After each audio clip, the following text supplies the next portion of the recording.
to like to welcome Minister Lynch back to the House this evening, and I would just like to say I wholeheartedly agree, and I'm delighted and honoured to second the motion that's before the House this evening.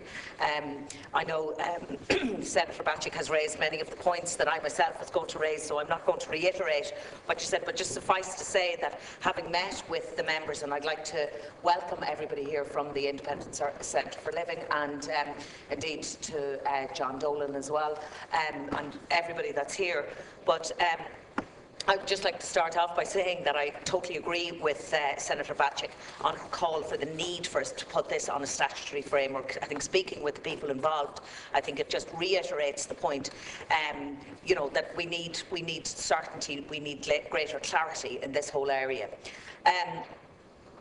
A personal assistance service, explained in its simplest form, ensures that those with disabilities are able to actively and fully engage in society. And I think that's very important. I think the definition, as we discussed this morning, needs to be clearer. I think the full definition of exactly what a personal assistant is, and I think that's where the statutory right, that's where we need to have statutory protection in this area, so that people are very, very clear of exactly what a personal assistant is and what's the difference between personal assistance and home help hours, for example. I think most of us are unaware, or a lot of us can be unaware or do not fully grasp the exclusion and everyday difficulties that arise for people with physical or sensory disabilities.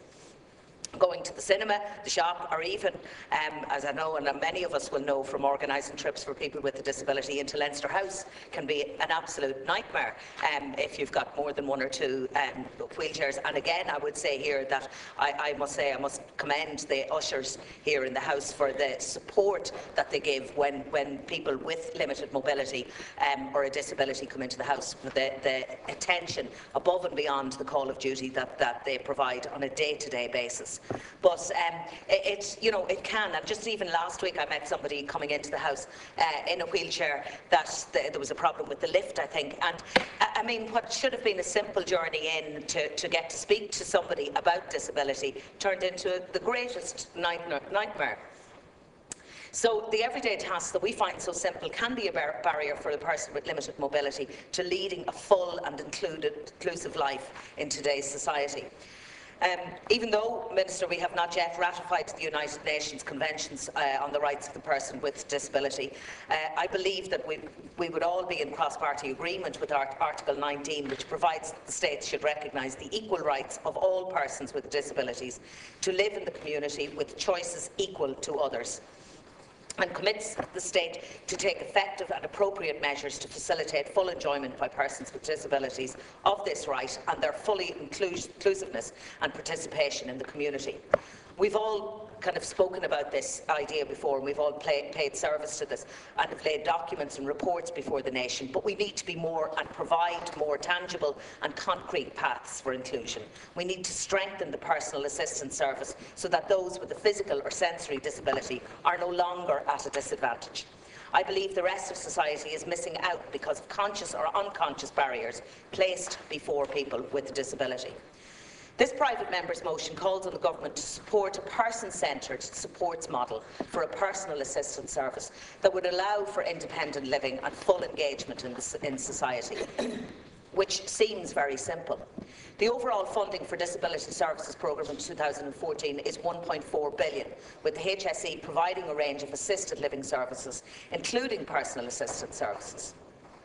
The Disability Federation of Ireland published a report on personal assistance services provided in Ireland in February of this year. The report identified a lack of understanding of the special role and the purpose of the service, with new entrants having lesser control over its delivery. The authors of the report stated that by refocusing on independent living for the leader or the user, the service would better progress our own policies in government. This service should not just be about meeting the personal care needs of the individual. Independent living was the original focus and should remain the focus today.